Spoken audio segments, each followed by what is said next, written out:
Hello, hello. We're going to give everybody a second to come in.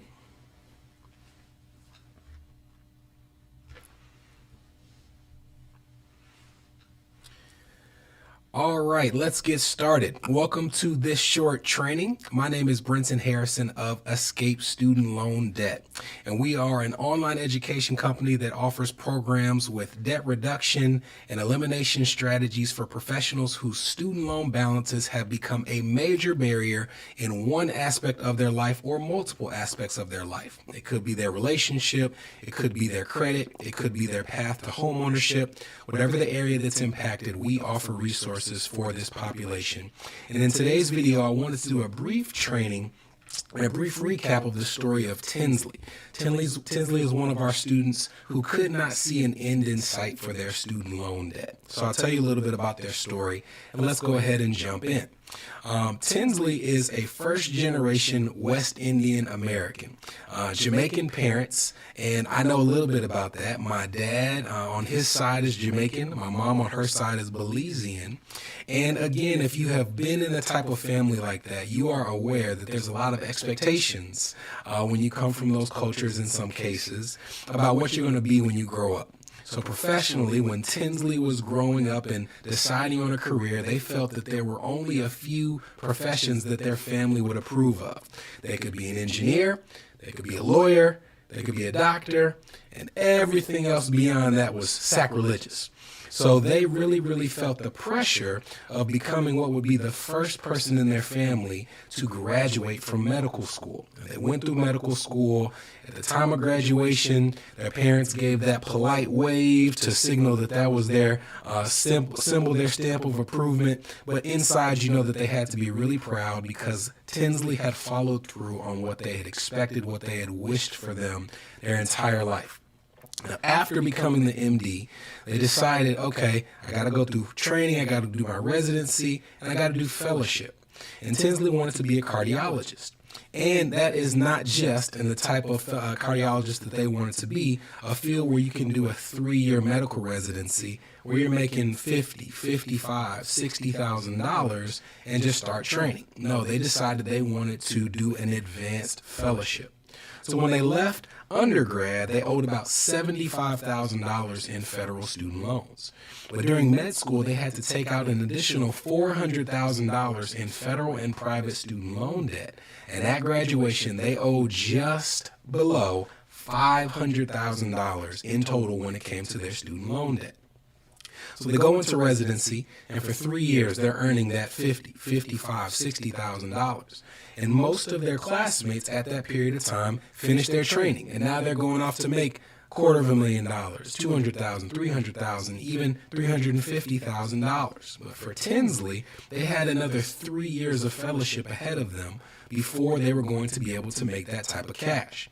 And during that period of time, that $475,000 grew and grew and grew, and by the time that 6 years was up, Tinsley owed $600,000 in student loans.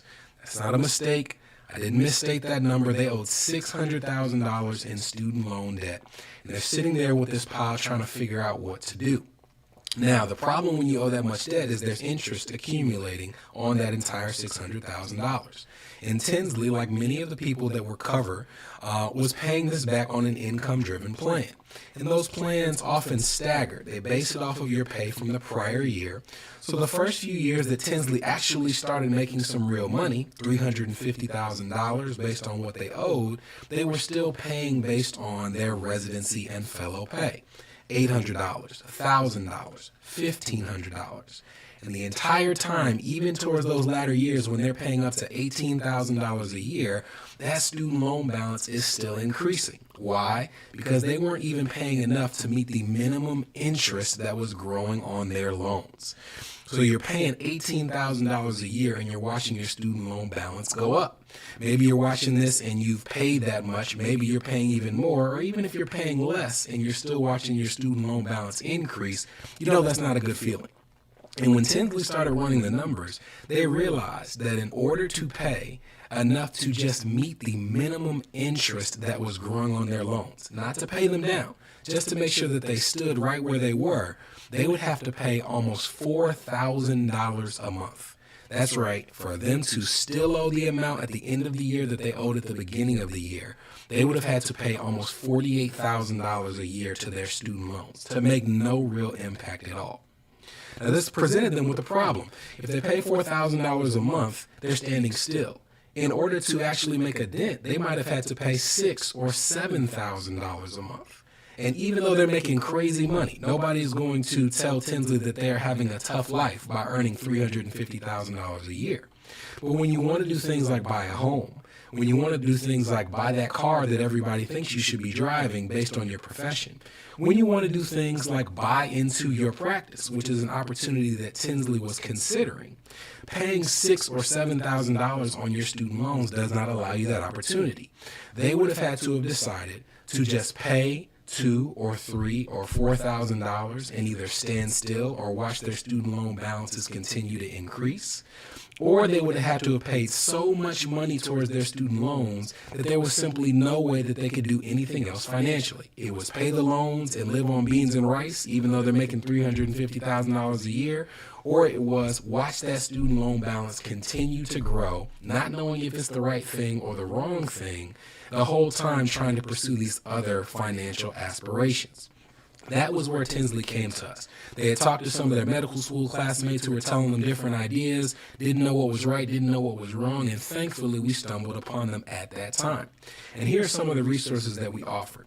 The first is we gave them the calculations that we needed to run to understand if it actually made sense to pay off the loans or pay them down, or if it made sense to pay the absolute minimum amount they possibly could towards their debt.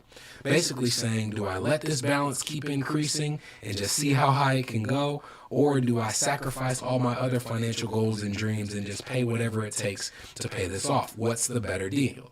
So we ran those calculations and we made the decision that for them it actually made sense to pay the minimum amount possible. Now, there's a consequence to that. When you pay them a minimum amount possible, you don't exactly know how high your student loan balance will grow. Will it grow to $700,000, $800,000? Can you owe $1 million in student loans? Well, there's a consequence to that. We spoke with Tinsley. We walked them through the details of what it means when you have that type of debt forgiven. And it does have a consequence that required them to invest in a way where at a particular point in the future, they would be able to pay a big tax bill that would be coming their way as a result of the decision that we made with their student loans. And we made the decision, it actually made more sense to prepare to pay the taxes than it did to actually pay off the student debt. So we did the calculations, we did the projections, and we said by this point in time, we believe you'll have to owe about this much. And here's how we're going to structure your loans and the rest of your finances so that that money is available or as close to being available at that point in time as we possibly can.